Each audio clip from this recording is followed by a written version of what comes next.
এক বাবা এসে বললেন, ওমরে ফারুক আমার ছেলে কথা শোনে না, বেয়াদব। ওমরে ফারুক ছেলেরে ডাকলেন, বাবা তুমি তোমার আব্বাজানের কথা শোনো না, এটা তো কবিরা গুনাহ। ছেলে বলে, ওমরে ফারুক সব দায়িত্ব আল্লাহ ছেলে মেয়েদেরকে দিয়েছে। ওমরে ফারুক বললেন, অবশ্যই দায়িত্ব দিয়েছে। তাহলে বলেন আমার বাবার দায়িত্ব কি? উনি বললেন, প্রাইমারিলি প্রথমত 3 দায়িত্ব। আইয়ান তাকিয়া উম্মা, পৃথিবীর প্রতিটি বাবার উচিত ছেলেদের মেয়েদের জন্য ভালো মায়ের ব্যবস্থা করা।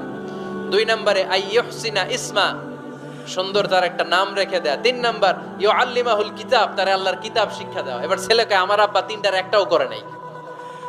এবার ওমরে ফারুক রেগে গেলেন, বাবার কাঁধে ধরলেন, বললেন তুই ছেলের জন্য বিচার নিয়ে আসলি, তোর 3টা দায়িত্বের একটাও তুই পালন করিস নাই। ছেলে বলে, আমিরুল মুমিনিন, আমার মা নর্তকী, আমার মা মাজুসি, আমার মায়ের মধ্যে কোনো আদব কাদব নাই। সুন্দরী দেখে আমার মা রে বাবা বিয়ে করছে। আমার মায়ের কাছ থেকে জীবনে